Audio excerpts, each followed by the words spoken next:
trusted them. They promised me a job. It sounded like fun. I am a victim of human trafficking. Nobody actually knew where I was, and I think like people must have thought like maybe I abandoned my family, but that wasn't true, and I felt like it was my fault. You know, I've always heard of human trafficking, but I never thought it could happen to me. 3 years ago, Candice from Durban was living out her worst nightmare. Unemployed, pregnant with her second child, and staying with a friend, she decided to take a break from the pressure of life. She agreed to accompany her roommate on a short holiday to Johannesburg. But it all went horribly wrong when the men they were traveling with spiked their drinks en route. Candice describes how she felt arriving at their so-called accommodation. I said, no, something's not right here. And he called me to the kitchen and he said to me, but didn't you know that you were stolen? I just went blank. I didn't know what to do. It didn't take long before she'd become addicted to the crack cocaine being force-fed to her by her captors, and she'd given up hope of escape. I said, this is where I'm gonna die, and my family won't even know that I died. I said, how can I try to even get away? Because I don't even know where's the first taxi rank. The memory of the first time she was raped by her captor continues to haunt her. I felt dirty. I felt used. And what put more fear in me was when he said to me, now you're my wife. And the next time I sleep with you, I'm not going to use a condom. Within a few days, the friend Candice arrived with had been taken away.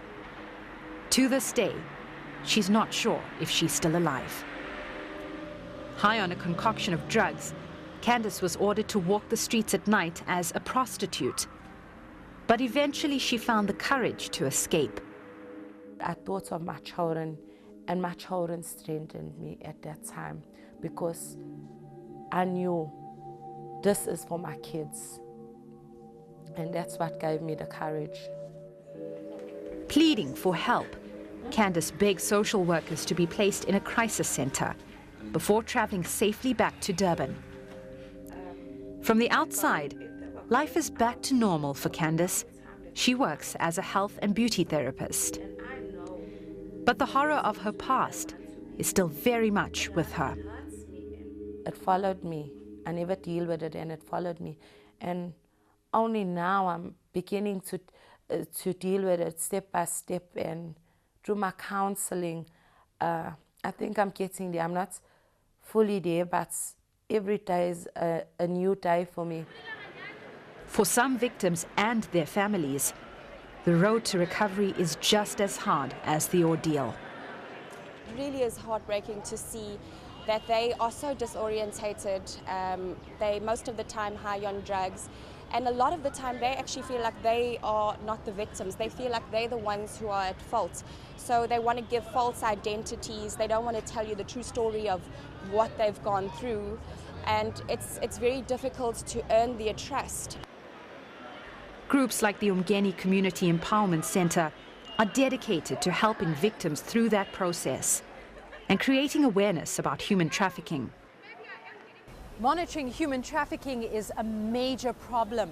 Experts say there's a lack of data because of its links to prostitution and drug abuse. But it's clear, human trafficking can happen to anyone, anywhere, and at any time. South Africa joined the United Nations Palermo Protocol in 2004.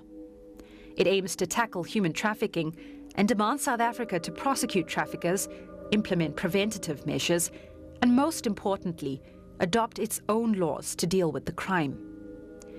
Legal expert Andrea Mellon sits on the KZN Human Trafficking, Prostitution, Pornography and Brothel Task Team.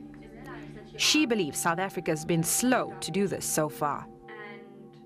The United States release reports every year, and the 2014 Trafficking in Persons report found that South Africa has just done 3 convictions in the last year, so in the year of 2013, and that's atrocious.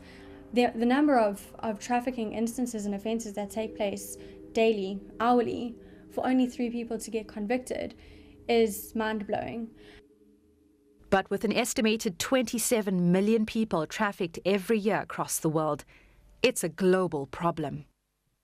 Human trafficking should have no place in the 21st century, and I am among the group of artists supporting the United Nations efforts to bring an end to this and other forms of modern-day slavery. What used to be 16-year-old girls who were sold because they were virgin is now coming down, has come down to 12-year-old girls, and is now much more prevalent in terms of 6-year-olds, 5-year-olds, 4-year-olds.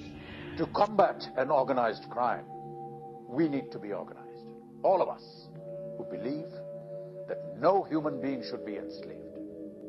And for us to throw up our hands, otherwise we might as well just stop calling ourselves human beings. You know, we're worse than animals if we say, well, okay, it's too hard, so we're just going to give up. It's happening in real life. It's happening around us. I've been through it, and I know what it is. Judith Subban, Durban.